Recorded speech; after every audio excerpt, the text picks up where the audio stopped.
Hello fellow cinephiles, Film Guru here. So I'm going to continue on doing my Superman reviews of Superman movies. The previous one I did was the original Superman movie. Today I'm going to be reviewing Superman Returns. Now this was directed by Bryan Singer and starred Brendan Routh, Kate Bosworth, James Marsden and Kevin Spacey. This was the story, this really was Bryan Singer's love letter to Richard Donner's original Superman.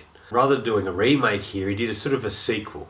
And the story really follows Superman's return to Earth. He's been gone for 5 years. He went to find any remnants of his home planet Krypton and spent 5 years travelling in space trying to find that. Upon his return, he tries to fit back into normal society and normal life. The life he knew has really changed completely, and he did not expect this to happen. He sees Lois Lane again, and it's revealed that she has moved on.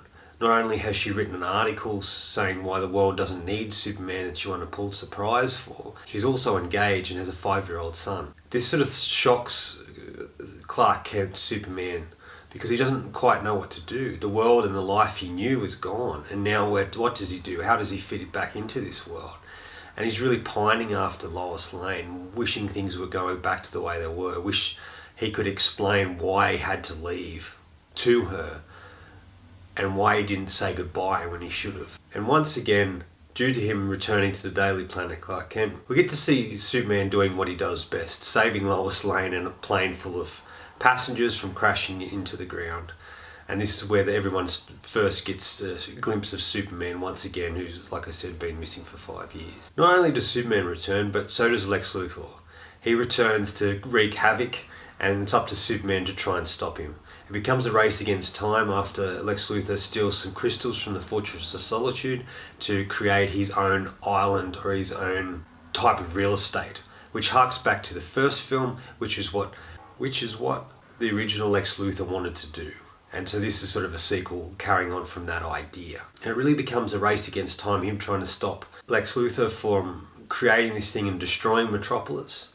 And it also is about him trying to reclaim his identity in a way, to see where he fits once again in this world for being gone for so long, and how much he loves Lois Lane and can't deny his feelings for her, but knows that he doesn't want to interrupt or get involved in their situation or hurt it in any way. Lois Lane actually has to save Superman. That doesn't usually happen in a lot of these comics, but it sort of does. He gets stabbed with this kryptonite knife and ends up in the water and is drowning, and she dives in to save him. It's such a great scene. It's good to see Lois Lane getting involved and saving Superman, not just Superman saving her all the time. And as usual, things don't go according to plan and Lex Luthor's plans fall to the wayside. Look, I really like this film.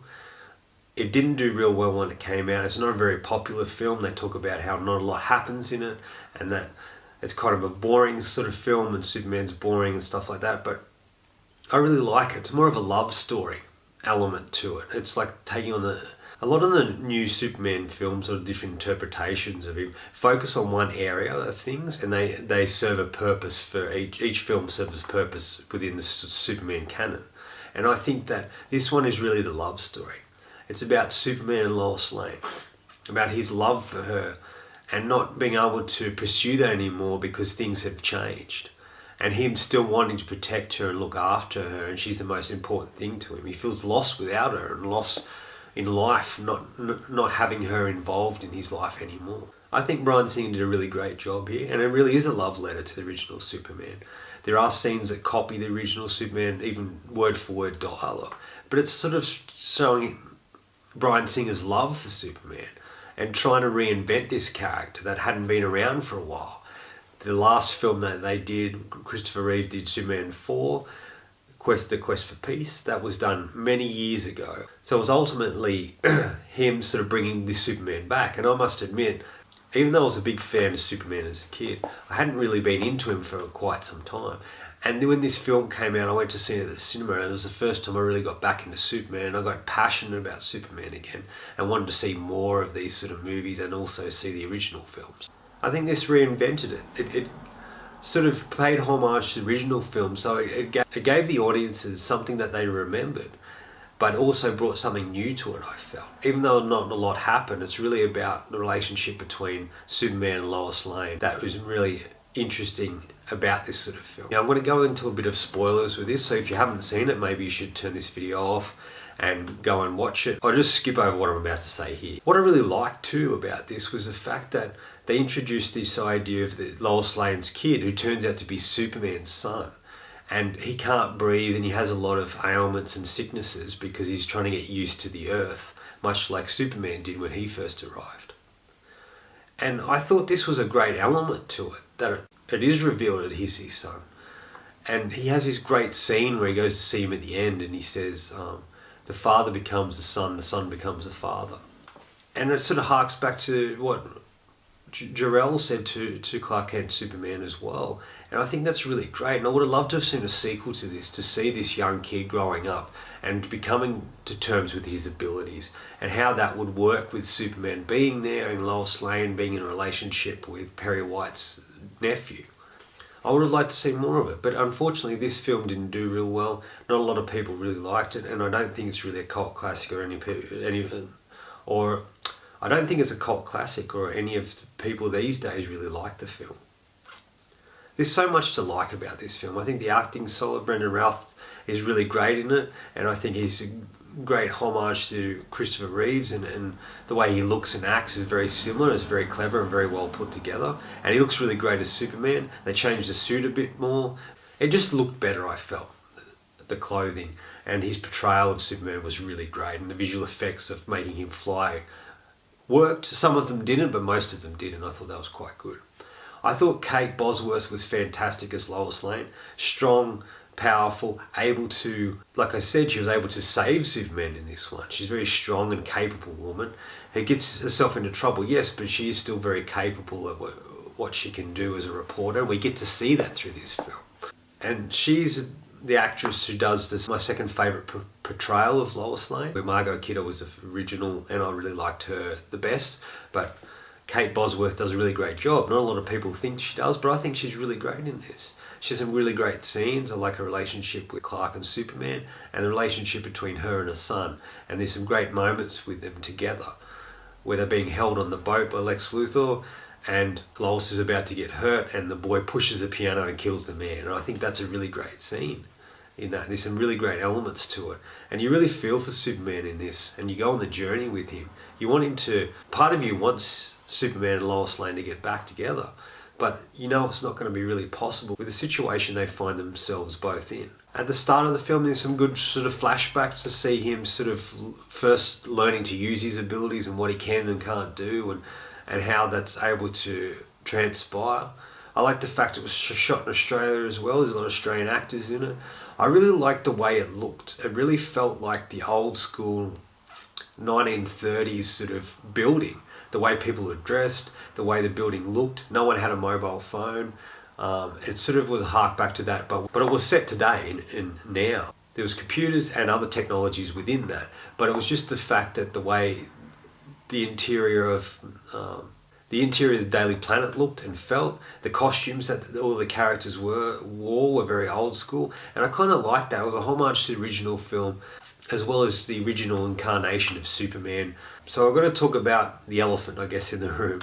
So Lex Luthor is played by Kevin Spacey. Now look, I don't condone anything that Spacey has done or been involved in, and it's unfortunate that these things have transpired. I sort of want to spend a little bit of a time talking about him here. I know that some people might get upset at that, but I just want to talk a bit about his Lex Luthor.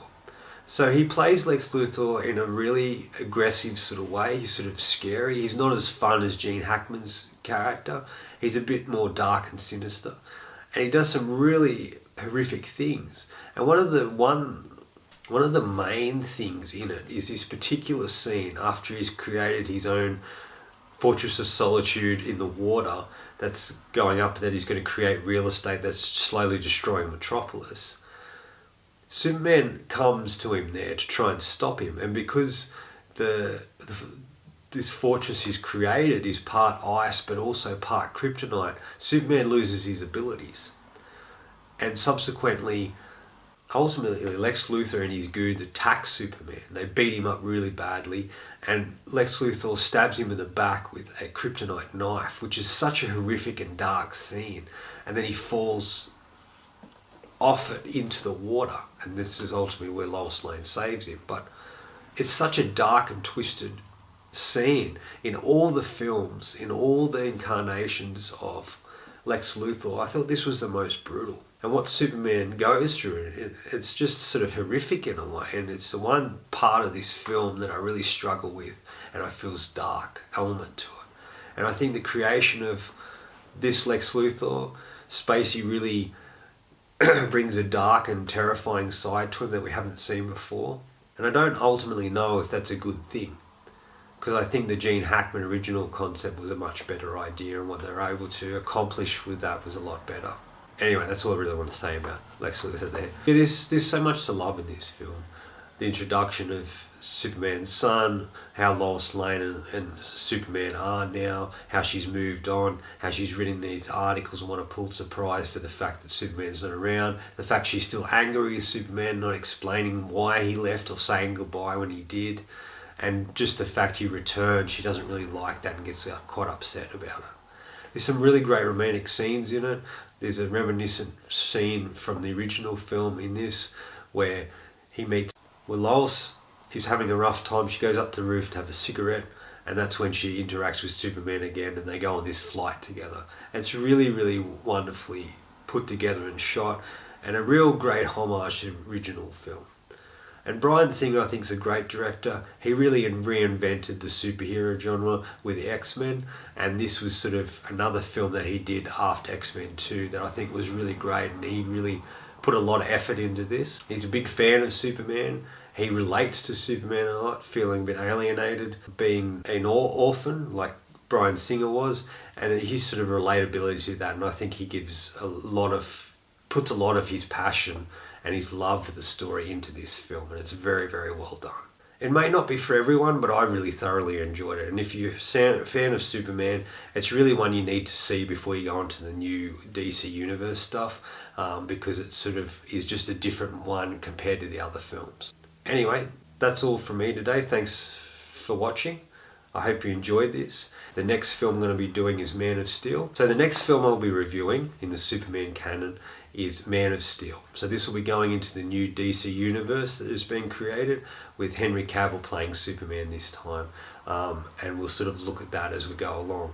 So that'll be my next review, and then subsequent movies after that. Anyway, that's all from me today. If you enjoyed what you've heard here, please hit subscribe down the bottom. Otherwise, until next time, enjoy the movies.